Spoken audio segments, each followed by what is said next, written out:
जय जय श्री सीताराम भक्तों, स्वागत है आपका हमारा YouTube चैनल ब्रह्मेश्वर महादेव ज्ञान दर्पण में। भक्तों, आज जो हम चर्चा करने वाले हैं, जो हमारा चर्चा का विषय है, आज हम जो है भक्तराज श्री दिवाकर जी का जो है जीवन चरित्र पर हम प्रकाश डालेंगे।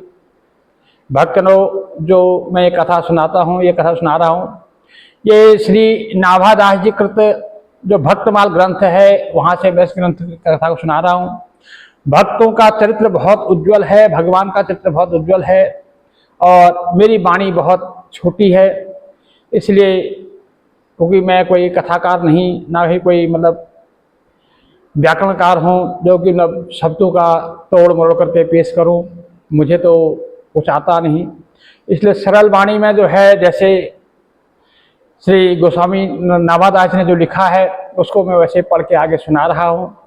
यदि इसमें मेरे से कहीं कोई त्रुटि होती है तो आप मेरे इस त्रुटि को क्षमा करेंगे, और भगवान की जो भक्ति है और भक्तों का चरित्र है उसका जो है आप लाभ लेंगे।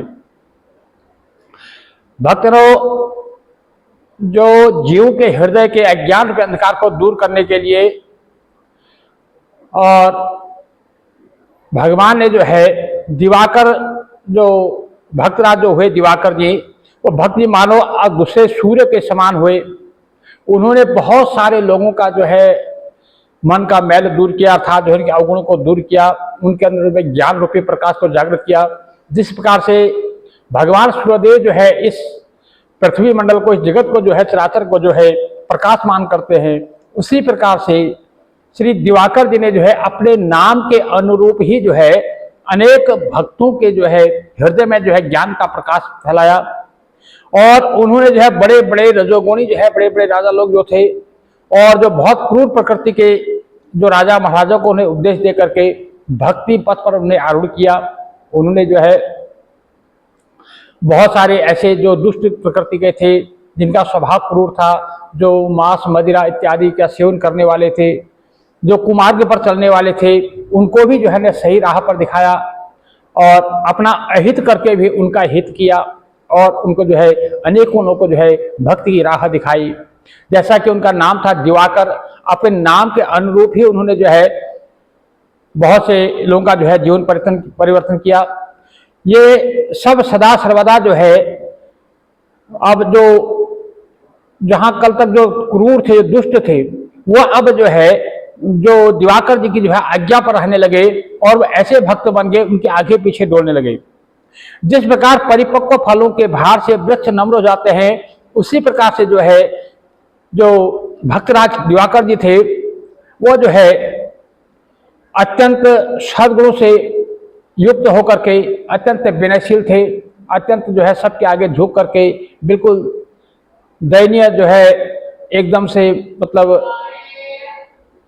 जिस प्रकार से शांतिपूर्वक सबसे बात करते, और विनय पूर्वक जो है सबकी पीड़ा को दूर करते, और सबका दिल जीत लिया करते थे।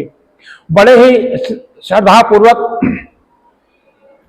भगवत प्रसन्ना जो प्रसाद का जो है अन्न है, और उनके जो है उपदेश का जो अमृत से संतों का जो है पालन पोषण करते थे।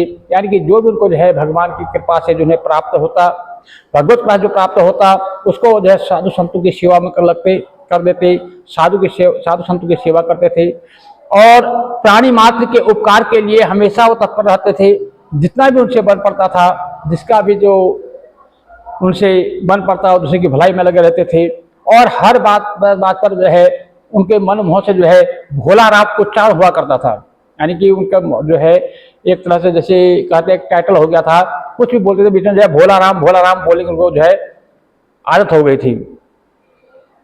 सबके शुभचिंतक था, सब पर कृपा करते थे, भक्तों की चरण रस को ही अपना सर्वस्व समझ करके उसी की कामना याचना करते थे। उन्हें भगवान से कभी कुछ नहीं मांगा, हमेशा साधु संतों की सेवा किया करते थे, और साधु संत की सेवा में लगे रहते थे, और भक्तों के चरणों की जो रज है, जो धूल है, उसी को अपना सर्वस्व मान करके उसी की कामना करते थे कि मुझे जो है संतों की रज प्राप्त हो, क्योंकि भगवान भी उसी पर प्रसन्न होते हैं जो संतों की जो सेवा करता है, जो संतों की जो रज जो लेता है, जो संतों के पीछे, संतों के बीच में जो रहता है, भगवान उसके आगे पीछे घूमते हैं। क्योंकि बिन सत्संग विवेक न होई, राम कृपा बिन सुलभ न सोई। क्योंकि सत्संग एक ऐसा है, संत जन का संग एक ऐसा है जो हमें जो है सबसे जो है अलग कर देता है और भगवान को जो है मिला देता है।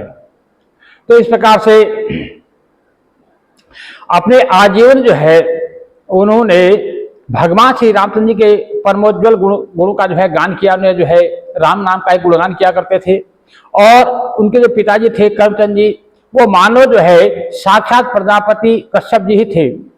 उनके घर में मानो साक्षात सूर्य भगवान ही पुनः भक्त श्री दिवाकर के रूप में प्रकट हुए थे।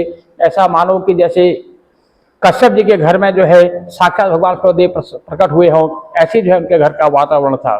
तो श्री गोस्वामी जो नाभादास जी ने उनके बारे में लिखा, उपदेशे नरसिंह रहत नित आज्ञाकारी, पक्व वृक्ष जो नाय संत पोष के उपकारी, बानी भोला राम से हृदय सबहिन पर छाया, भक्त चरण रज जाति विशद राघो गुण गाया, करम चंद कश्यप सदन बहुरी आयो, मनो बपु धरियो, अज्ञान ध्वांत अंत ही करन, द्वितीय दिवाकर अवतरियो। अर्थात मानो कि दूसरा जो सूर्य जो है इस धरती पर अवतरण हुआ हो, ऐसा जो है प्रतीत होता था। तो उनके जीवन परिचय के बारे में कहते हैं कि आप जो है श्री दिवाकर भक्त जी का जो जन्म जो है राजस्थान के देवासा ग्राम में उनका जो है जन्म हुआ था। जो भक्त दिवाकर जी हुए, आपका जन्म जो है देवासा ग्राम में हुआ था। और उनके पिताजी जो है करमचंद वैश्य परम भागवत भक्त थे, यानी बहुत बड़े व्यापारी थे और भगवान के बहुत बड़े भक्त थे। और जो उनकी जो पितामही ने जो दादी जो थी, तो वो बड़ी उदार हृदय और साधु सेवी थी। वो भी जो है हमेशा साधु संतों की सेवा किया करती। इस प्रकार से दिवाकर जी को जो है घर पर ही जो है सारे भक्ति के संस्कार उनके जो है रक्त में विद्यमान थे। मानो कि जब वो पैदा हुए थे सारे संस्कारों को युक्त थे, संस्कार लेकर के उनका जो है जन्म हुआ था। श्री सीताराम जी आपके जो है इष्ट थे। आप सीताराम जी को ही अपना इष्ट मानते थे, उन्हीं की जो है आप सेवा किया करते थे। और श्री अनंतानंद आचार्य जी जो है आपके गुरु हुए, जिनसे आपने जो है दीक्षा प्राप्त की। माफ कीजिएगा, श्री अग्रदेवाचार्य जी जो है आपके गुरु हुए, यानी कि श्री दिवाकर के जो गुरु थे वो अग्रदेवाचार्य जी जो है उनके गुरु हुए। और उनके जन्म के बाद ही जो है उनके जो पिताजी थे श्री करमचंद जी, उन्होंने जो है गृहस्थाश्रम का परित्याग कर दिया और श्री अनंतानंदाचार्य जी से विरक्त की दीक्षा ले ली। अर्थात वो जो है विरक्त को चले गई और उन्हें जो है अनंतानंद आचार्य जी जो थे उनसे जो है उनके पिताजी ने जो विरक्त की दीक्षा ली, वो विरक्ति हो गई और अपना सारा जीवन जो है भागवत सेवा में ही बिताया। और श्री दिवाकर जी के यहाँ पर जो है संतों का आगमन प्रायः बना ही रहता था। श्री दिवाकर जी में जो है श्री संत सेवा के प्रति बड़ी निष्ठा थी। उनके पास उन्हें धीरे जो भी था उन्होंने सारी जो है संत सेवा में सब कुछ लगा दिया। अब धीरे धीरे जो है वह संत सेवा करने लगे। व्यापार पर उनका ध्यान था नहीं, व्यापार अब धीरे धीरे जो है ढलता चला गया, क्योंकि वो तो सारा दिन संत सेवा में रहते, जो उससे आमदनी होती वो भी संत सेवा में लगा देते थे। अब क्या हुआ कि धीरे धीरे उनका जो है संत सेवा कार्य बढ़ता गया और जो उनका व्यापार था, जो उनका वाणिज्य, उनका पैतृक कर्म जो था, व्यापार जो था उनका, उनके जब उतने ध्यान नहीं देते थे तो धीरे धीरे व्यापार घटता चला गया और जो उनकी संत सेवा बढ़ती चली गई और व्यापार उनका घटता चला गया। यानी कि अब घर में आमदनी जो है नहीं होने के कारण अब उनके पास जो है काफी दिक्कतों का सामना करने लगे होने लगा। अब धीरे धीरे ऐसा समय आ गया कि उनके यहाँ जो है संत सेवा के कार्य में बढ़ता गया और जो ऐसा उनके पास समय आ गया कि उनके पास जो है अर्थाभाव होगा। जो व्यापारी थे, बहुत बड़े व्यापारी थे, सेठ थे, अब उनके पास क्या पैसों की कमी होने की, अर्थ का अभाव हो गया। अब ना तो संत सेवा के लिए उनका अन्न बचा न धन बचा। फिर भी जो है दिवाकर जी की जो उदारता थी वो साधु सेवा में कम नहीं हुई। जो उनकी इच्छा थी, जो उनके पास जितना भी था, वो जो है साधु सेवा में कोई उन्हें कमी नहीं आने दी। वो हमेशा साधु सेवा में लगे रहे। जब भी कभी घर में सीधा या कोई अन्न की सामग्री जो कोई साधु संत आ गई, अब घर में अन्न नहीं है या कोई द्रव्य पैसा भी नहीं है, तो ऐसे में क्या करते, तो उनके पास एक गुदड़ी थी, गुदड़ी। तो वो क्या करते कि किसी व्यापारी के यहाँ उस गुदड़ी को जो है गिरवी रख देते थे, उसके बदले में जो है उसे सामान लाते और उससे जो है वो साधु की सेवा किया करते, साधु संतों को जो है भोजन जिमाते, भोजन पवाते, और जब बाद में कभी पैसों की व्यवस्था हो जाती तो उस गुदड़ी को वापस छुड़ा के उसको पैसे देके वो गुदड़ी को वापस ले आया करते थे। तो इस प्रकार से वो जो है अपने पैसों की व्यवस्था करके जो है अपना घर में जो है अपनी साधु संतों की जो मंडली उसको जमाने लगे, साधु संतों को जो है जिमाने लगे, साधु सेवा करने लगे। अब धीरे धीरे जब घर में तो कुछ था नहीं, अब एक दिन क्या हुआ कि उनके घर पर जो है एक साथ जो है 20 संत एक साथ पहुंच गए। 20 संतों की मंडली उनके घर पर पहुंची और अब उनके घर पर कुछ सीधा अन्न इत्यादि कुछ था नहीं, वो अब क्या खिलाते उनको। तो अतः उन्होंने जो है अपनी गुदड़ी को जो है फिर लेके गए एक बड़े के व्यापारी के यहाँ, उन्होंने जो है उसे गिरवी रख दिया और उसके बदले में जो है खाने की सामग्री ले आए, जो भी अपना जो साधु सेवा के लिए जो उनके खाने की सामग्री थी वो सारी सामग्री एकत्र करके ले आए और उससे जो है उन्हें उन साधु संतों का जो सत्कार किया। अब संयोग की बात क्या हुआ कि इस बार क्या हुआ कि उनसे उन पैसों की व्यवस्था नहीं हो पाई जिससे कि वो उस गुदड़ी को छुड़ा पाते।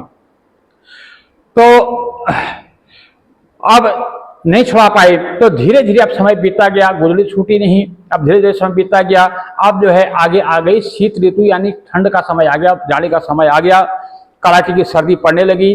अब एक दिन अब जो है श्री दिवाकर जी जो है सर्दी से कांपते हुए बड़े के यहाँ गए। अब ठंड बहुत हो रही है, गुदड़ी ने गिरवी रखी है, घर में कुछ है नहीं।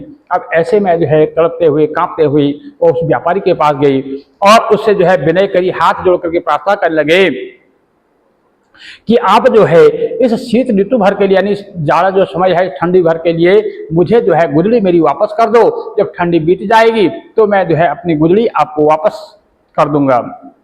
जैसे ही मेरे पास पैसों की व्यवस्था होगी तो मैं आपको कर्जा चुका दूंगा, नहीं तो गुदड़ी आपके पास वापस जमा कर दूंगा। परंतु जो व्यापारी था वो भी हट्टी था, उसने गुदड़ी की बात तो वापस तो करने की कौन कहे, उसने सीधे मुंह से जो है उस भक्त जो दिवाकर जी थे उनसे बात तक नहीं करी। उनसे कहने लगे यदि आपसे पैसों की व्यवस्था नहीं हो सकती है तो आप मेरे यहाँ से चले जाओ, मैं आपसे कोई बात नहीं करता। तो अब इसको जो है भगवान की इच्छा मान करके दिवाकर जी को कोई बुरा नहीं लगा, क्योंकि वो तो भगवत भक्त थे। क्योंकि भक्त जो होते हैं वो मस्त रहते हैं, उनको ना तो कोई अच्छा या बुरा, उनके लिए जो हो रहा है भगवान की इच्छा से होता है, वो तो भगवान पर ही निर्भर रहते हैं। तो इसको भगवान की इच्छा समझ करके आप जो है श्री दिवाकर जी अपने घर लौट आए और रात में जो है ठंड के मारे नींद नहीं आ रही थी। अब जो है दांत कटकटा रहे हैं, बहुत कंपाई मार छोड़ रही है, तो आप जो है ठंड के मारे थर थर कांप रहे थे। तो उनको आप क्या कर रहे, तो बैठे बैठे उनका नींद तो आ नहीं रही है, उनने बैठे बैठे जो है राम नाम जपना शुरू किया, भगवान नाम संकीर्तन में लगे रहे। भगवान नाम से जो है भगवान के भक्त का यह क्लेश जब हुआ तो भगवान से जो है अपने भक्त की दशा देखी नहीं गई। तो उन्होंने स्वयं जो है एक रजाई लेकर के, भगवान ने जो है एक रजाई लेकर के उस भक्त दिवाकर जी को, उनको जो है चुपचाप जाकर के उनको रजाई उड़ा दी। लेकिन जैसे उड़ा करके वो तो सो गई।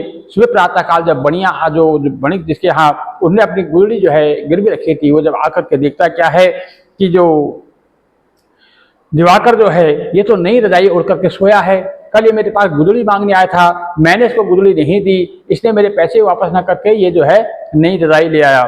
तो इसलिए उस पर जो है क्रोध करके वो बोल को बोला कि आपने जो है मेरे पैसे तेरे से दिए नहीं जाते और तो अपने लिए जो है नई गुदड़ी जो है बनवा ली। ऐसा कहकर उस निर्दयी बणिक ने जो है उसकी रजाई जो है छीन करके वो अपने पास ले गया।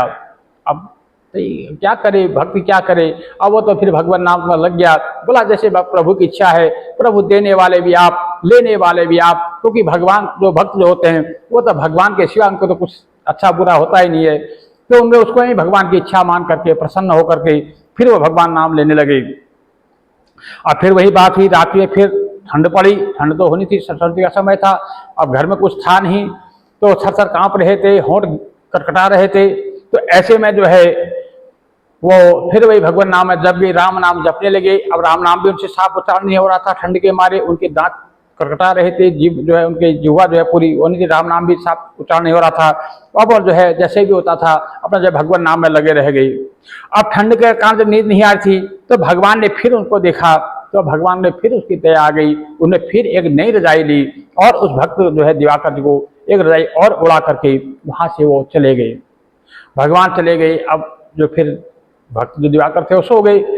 अब अगले दिन बणिक ने जो है फिर वहां से आया, फिर वो बोला कि ये आखिर कर क्या रहा है, मेरे पैसे दे नहीं रहा है और ये जो है रोज नई रजाई खरीद रहा है, आज ये फिर नई रजाई देखी। तो वह जो है आश्चर्यचकित होकर के उससे बोला कि आखिर तू कर क्या रहा है ये।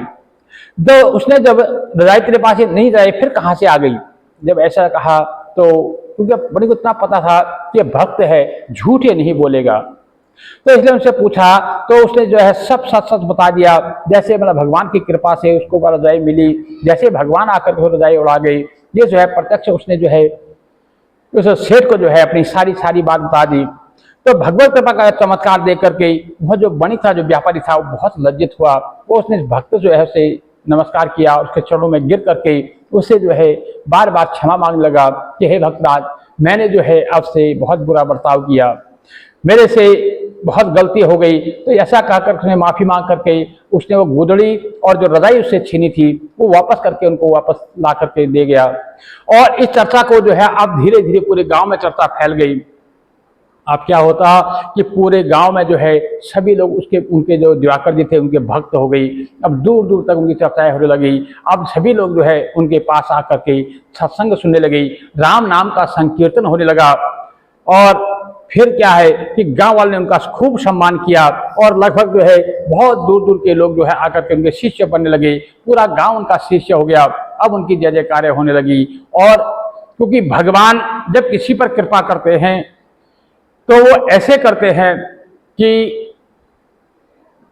जैसे मतलब एक माता जो है अपने पुत्र के ऊपर जैसे स्नेह लुटाती है, उसी प्रकार से जो भगवान जो है अपने भक्तों के ऊपर अपना स्नेह अपना प्रेम लुटाते हैं। और जब वो किसी को उठाते हैं तो इतना ऊपर उठा देते हैं कि हम लोग उसकी कल्पना भी नहीं कर सकते। तो यही श्री दिवाकर जी के साथ हुआ। अब उनकी चर्चाएं चारों तरफ हो गई, चारों तरफ से लोग जो है उनके नए नए शिष्य बनने लगे, उनके घर में रोज संत समागम होने लगा। अब कहाँ से उसकी व्यवस्था हो रही है, कहाँ से अन्न आ रहा है, कहाँ से धन आ रहा है, ये सब प्रभु ही जाने। वो तो अपना राम नाम संकीर्तन करते हैं, रोज 24 घंटे वहाँ राम नाम का संकीर्तन होता है, राम नाम का जाप होता है, हरि नाम उच्चारण होता है। तो इस प्रकार से तो जो दिवाकर जी है वो उनके साथ साथ पूरे गांव वाले और पूरे जो उनके परिकर थे सभी जो है दिव्य लोग यानी कि श्री वैकुंठ धाम को प्राप्त हुए। तो इस प्रकार से जो भक्तों का चरित्र जो है वो उज्जवल होता है। इसलिए मैं सबसे बार बार यही प्रार्थना करता हूं, क्योंकि भगवान नाम में इतनी शक्ति है, भगवान नाम में इतनी शक्ति है कि वो जो है मोम को भी पत्थर बना दे और पत्थर को भी मोम बना दे। तो इसलिए आज कलयुग में तो खास करके यह है कि राम नाम के अलावा और कुछ है ही नहीं। इसलिए जितना भी बन पड़े हमें जो है चलते फिरते उठते बैठते भगवान नाम का उच्चारण करना चाहिए, भगवान का नाम जपना चाहिए। हम जो है जो माया मोह ममता निंदा चुगली इधर उधर की बातों में जो फंसे रहते हैं, उतने जो है अपनी ऊर्जा को जो है अपनी जिह्वा को हम भगवान नाम में लगाएं, भगवान का नाम स्मरण करें। तो उससे जो है हमारा तो कल्याण होगा ही, साथ में जो हमारे साथ में जो जन हमसे मिलते जुलते हैं उनका भी हम कल्याण कर सकते हैं। भक्तों, इस प्रकार से जो भक्तों का चरित्र है ये हमें जरूर सुनना चाहिए, क्योंकि भक्तों की जो हम चर्चा सुनते हैं तभी हमें जो भगवान का जो भक्ति का जो है उसका पूरा रस का स्वाद जो है हमें तभी मिलता है। भक्तजनों, इसलिए मैं फिर सबसे एक बार ये प्रार्थना करूंगा, सभी लोग जो है भगवान का नाम उच्चारण करें। जब भी आपके पास समय मिले, जितना भी समय मिले, राम नाम जरूर जपें। भक्तजनों, यदि वीडियो आपको अच्छी लगे तो इसको लाइक कीजिए, ज़्यादा से ज़्यादा लोगों को शेयर कीजिएगा। जय जय श्री सीताराम भक्तों।